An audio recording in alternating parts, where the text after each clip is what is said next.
To support economic development, should we protect and encourage general industry, commercial warehouse storage and distribution, subject to a range of criteria, including the protection of residential amenity? So this is essentially a question about how much do we prioritise things like general industry, commercial warehouse that can have conflicts with residential amenity. Do you want to just explain at the moment the current policy we have in this area only protects the very small light industrial uses less than 250 square metres, and anything above it we don't protect at all. So this is the problem we have at the moment. This is why we've seen quite a lot of the small garages, repair shops go, especially with the class B1 definition that Graham spoke about back in the 1980s. So this will have as a problem of planning officers. We only protect the very small ones, but anything above it, we have no policy to protect. What I'm getting from general industry and commercial warehouse storage doesn't sound quite like what you're saying, where the problem lies. You're describing, we've got sort of small workshops, and then a little step up from that, which you've said suffered from the change in the 80s, and then is that what you mean by general industry? Yes, well, anything. What we see in the area is we get very small units. We also get some sites that are slightly larger, like bigger offices, which we may get planning applications, or we've had planning applications to turn them into residential. But we have no policy to protect that existing employment-generating use. At the moment, we only protect very small ones. But there are industries in this area which are probably a much more heavier type of industry. They are warehousing and distribution units. But we don't protect them, but they are employment-generating uses. And if it's going to be an EDA, surely would you want to protect all employment-generating uses? I suppose what I was thinking as you were talking is that it's about where the definition is and where you draw a line, and I don't know what flexibility, what freedom of flexibility the local authority has over that and has in terms of making its own definitions. But I would say that it would be a good idea to protect and encourage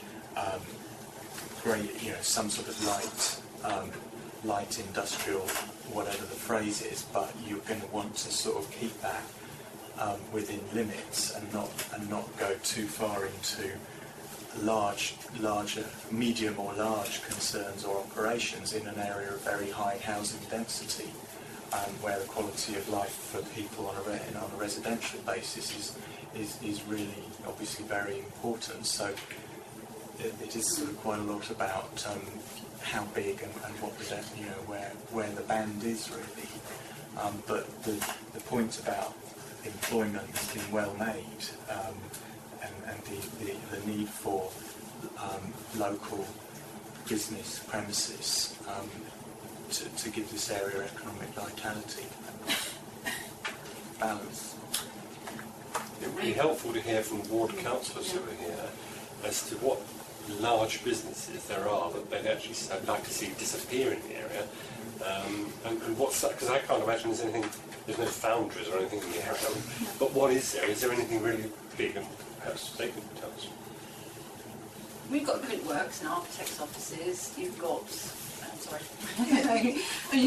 I've got printworks. I'm thinking of sort of the ground floor of Bell Street, which seems to have architects. I think of Noel Edmonds, who's just off Marylebone Road. That's a sort of media type thing. And Showroom, who just moved in. That's another sort of art media type thing, isn't it? You have other commercial development down Woodfield Road. There is also commercial development on Harrow Road. You saw Virgin offices go to residential. They've lost. They were a big employer. That building is largely gone.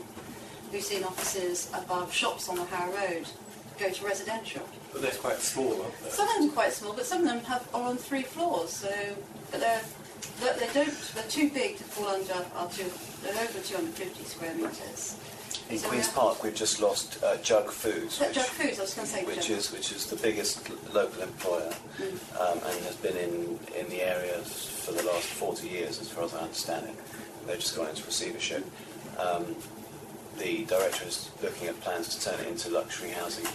And I think it's exactly the scheme, the kind of size of scheme that we're talking about, that is right for some sort of protection under this scheme, that could retain local employment usage for some other entrepreneur who wants to come in and turn it into the next Great Western Studios or whatever it might be. But I mean, has quite a large footprint in Queen's Park, and potentially could provide jobs to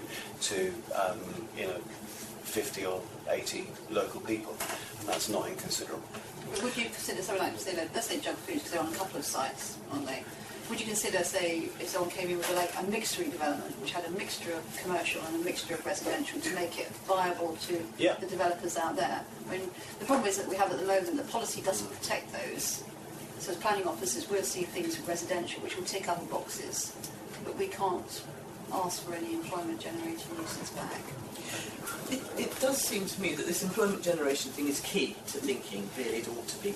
And, I mean, I don't know whether they simply went bust and nobody came in to those buildings, but we lost a little row of garages some years ago, and it's residential now. And it's just the sort of thing that you're describing. There should be some means of protecting the slightly larger than.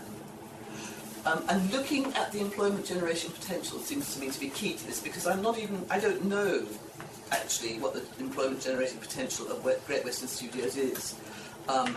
Word on the street is that the rents are so high local people can't use them, but that doesn't matter. It's a different issue if they're employing local people. So there's a lot to be thought about this, and I think if you can figure out a way to protect something larger than now, on a case-by-case basis or something, I don't know. I think it's really important. Isn't there a bit of a risk that it sounds like there's a requirement for a different kind of flexibility here? If you've got a business premises that has struggled to sustain viable businesses, repeatedly, it kind of sounds that there's something wrong with the fundamental bit, whether it's it's a showroom kind of place and people simply don't walk past, or there aren't the skilled workers in the vicinity who want to work there, whatever. I do totally understand the requirement to retain employment uses, but it sounds like there needs to be some flexibility. Okay, say B1 hasn't worked here. What other employment uses other than housing can we look at here? But just blindly, saying okay, B1 before, we must retain it. B1 is protected. Sounds a little bit blinkered. So I totally understand the requirement to focus on employment uses, but there needs to be some flexibility of, okay, why did it fail, what else would work here? So you could deal with that by saying that it will be protected unless the developer can show unequivocally that it has no demand. Or I think the employment use is protected rather than the actual class, the usage class is protected. So not necessarily B1, but in certain locations where this kind of scenario is happening, there is an emphasis on protecting employment usage. And there are... I just wanted to come back to Amanda's point. It's not all one-way traffic as well, is that you talked about Junk Foods being on different sites. One of the sites occupies an entire shop front on Kilburn Lane, which is 30 seconds from Queen's Park Tube Station and so on. I don't believe that the upper stories ought to be retained for employment use if they were designed as residential housing accommodation, and if a development plan came in that saw those return to residential, I think that would be fine. What you would want to do is to ensure that the ground floor was retained for some kind of commercial usage, albeit not its original use as a food producing factory, but maybe something that was more suited to the modern times and employment. Or the developer had to do a swap. What you want to reach, though, is mixed development That work. that works.